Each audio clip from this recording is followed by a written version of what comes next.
আসসালামু আলাইকুম। অন্য মঞ্চের আলোচনায় আপনাদের সকলকে আমন্ত্রণ জানাচ্ছি।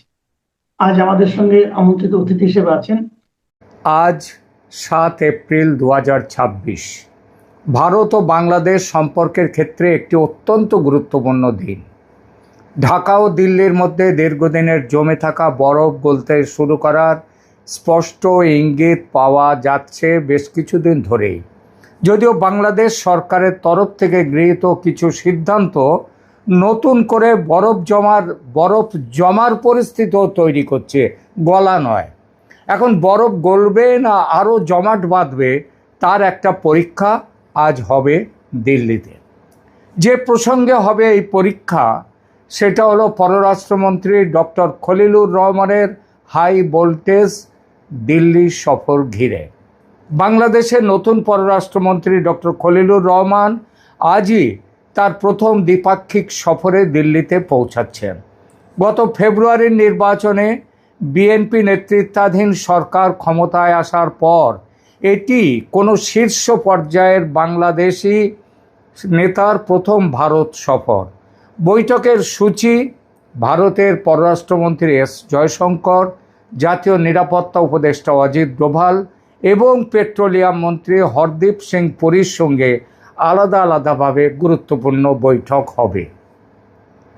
বাংলাদেশের পক্ষ থেকে যেগুলো স্বাভাবিক এজেন্ডা হিসেবে থাকবে সেগুলো হলো শেখ হাসিনার প্রত্যর্পণ ইস্যু, তাদের মধ্যে প্রধানতম। কূটনৈতিক সূত্রে খবর, ঢাকা এই সফরে প্রাক্তন প্রধানমন্ত্রী শেখ হাসিনার প্রত্যর্পণের বিষয়টি আনুষ্ঠানিকভাবে পুনরায় তুলতে পারে। এ বিষয়ে তারেক রহমান সরকার ইতিমধ্যে ভারতকে মোটামুটি একটি কড়া সহজ ভাষায় কড়া চিঠি দিয়েছে। এছাড়াও শহীদ শরীফ ওসমান বিন হাদি হত্যা মামলায় অভিযুক্ত ফয়সাল করিম মাসুদের নামও আলোচনায় আসার সম্ভাবনা আছে তার এবং তার সঙ্গে ধৃত সহকারীকে ফেরত পাঠাবার দাবি। এরপর আছে ভারত থেকে গম ও জ্বালানি আমদানি নিয়ে সমঝোতা।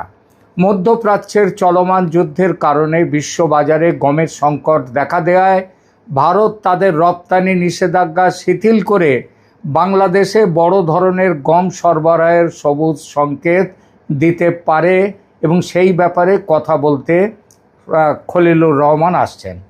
তার আলোচনায় এটাও থাকবে। যদিও এ ব্যাপারে আমেরিকা আপত্তি তুলতে পারে, কারণ মোহাম্মদ ইউনূস সরকারের সঙ্গে স্বাক্ষর করা বাণিজ্য চুক্তি অনুযায়ী বাংলাদেশের গম আমদানির পুরো ব্যাপারটা আমেরিকা থেকে করার কথা। পাশাপাশি জ্বালানি সংকট মোকাবিলায় ভারত থেকে আরও বেশি পরিমাণে ডিজেল আমদানির বিষয়েও আজকে আলোচনা হতে পারে হরদীপ সিং পুরী ভারতের পেট্রোলিয়াম মন্ত্রীর সাথে। তৃতীয়ত, গঙ্গা জল চুক্তি ও তিস্তা ইস্যু। 1996 সালের গঙ্গা জল চুক্তির মেয়াদ এই বছরই শেষ হচ্ছে। আজকের আলোচনায় এই চুক্তি নবায়নের জন্য দ্রুত নেগোসিয়েশন শুরু করার বিষয়টি অগ্রাধিকার পাবে। তিস্তা চুক্তি নিয়ে দীর্ঘদিন ধরে চলা অচলাবস্থা কাটানোর জন্য একটি ফরওয়ার্ড লুকিং বা ইতিবাচক দৃষ্টিভঙ্গি নিয়ে আলোচনার ইঙ্গিত দিয়েছেন ভারতের হাই কমিশনার প্রণয় ভার্মা। ইউনূসের অন্তর্বর্তী সরকার তিস্তা বাঁধ তৈরির প্রকল্প নিয়ে চীনের সঙ্গে চুক্তি করেছিল বলে খবর। ভারত এটা কোনোভাবেই করতে দেবে না, বরং ভারত উল্টো চাপ দিচ্ছে এই চুক্তি অনুযায়ী এই বাঁধ তৈরির কাজ ভারতকে দিতে হবে। বাংলাদেশের সঙ্গে সম্পর্ক উন্নত করতে গেলে চীনকে তিস্তা প্রকল্পে রাখা যাবে না, কারণ তিস্তা প্রকল্প যেখানটায় হবে সেটা ভারতের যে ওই শিলিগুড়ি করিডর, যেটাকে চিকেন স্নেক বলা হয়, তার কাছাকাছি। সেখানে একটি যে বিমানবন্দর তৈরির ব্যাপারটা নিয়ে চীনের সাথে যে চুক্তি হয়েছে সেই চুক্তির বিরুদ্ধেও কিন্তু ভারত আজকে সেখানে বক্তব্য রাখতে পারে, কারণ এই ব্যাপারগুলো আসবে আলোচনায়। এছাড়া বাংলাদেশের পক্ষ থেকে ভিসা সমস্যার সমাধান ও সীমান্ত পরিস্থিতি নিয়ে আলোচনা তোলা হবে।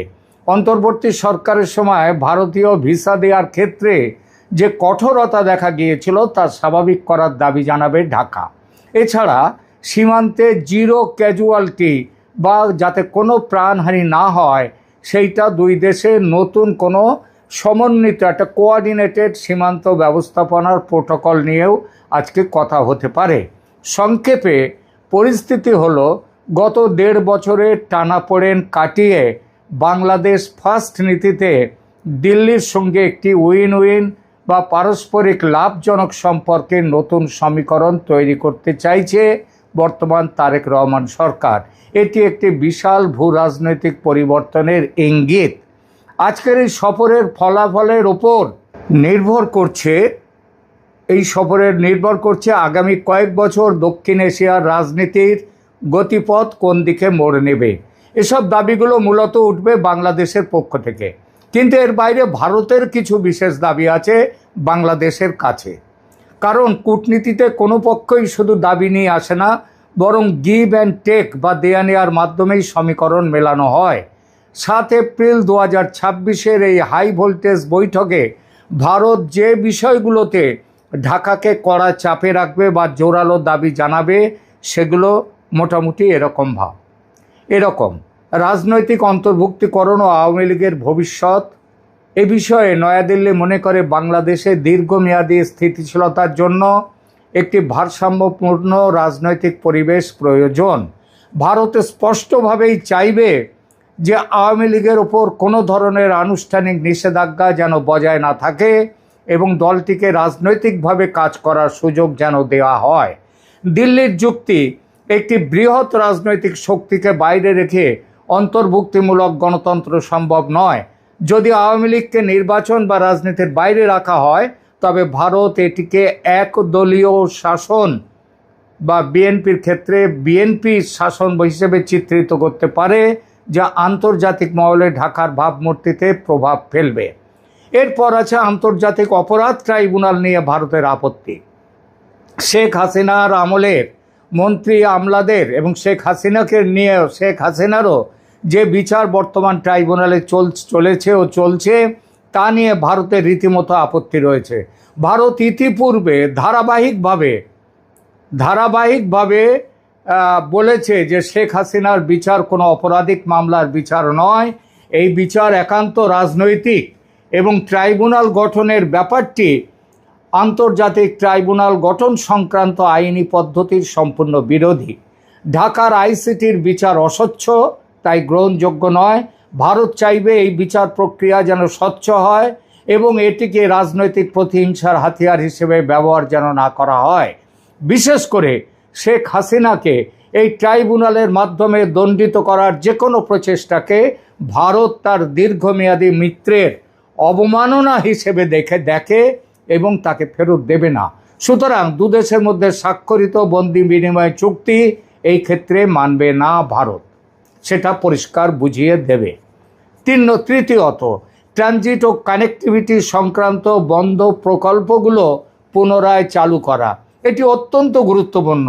অন্তর্বর্তী সরকারের সময় ভারতের অনেক ট্রানজিট সুবিধার তার পরিকাঠামো যেমন আখাউড়া আগরতলা রেল সংযোগের মতো প্রকল্পগুলো ইত্যাদি আরও অনেক প্রকল্প থমকে গিয়েছিল। চট্টগ্রাম ও মোংলা বন্দর ব্যবহার করে ভারতের উত্তর পূর্বাঞ্চলে পণ্য পরিবহনের সুবিধা কোনো বাধা ছাড়াই পুনরায় চালু করতে হবে, এটা ভারতের দাবি থাকবে। রূপপুর পারমাণবিক বিদ্যুৎ কেন্দ্রে ঋণ পরিশোধের জটিলতা কাটানো এবং ভারতীয় লাইন অফ ক্রেডিট এলওসির অধীনে থাকা প্রকল্পগুলো দ্রুত শেষ করার জন্যে ভারত চাপ দেবে।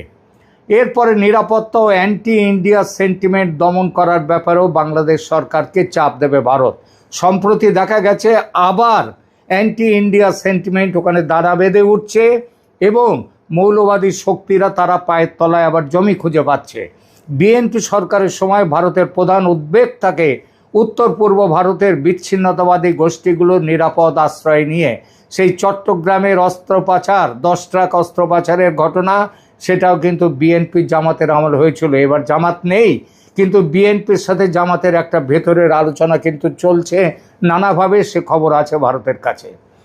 যে এই ব্যাপারে জিরো টলারেন্স নীতি ভারত দাবি করবে যে বাংলাদেশের মাটি ব্যবহার করে যেন কোনো ভারত বিরোধী সশস্ত্র গোষ্ঠী সক্রিয় হতে না পারে।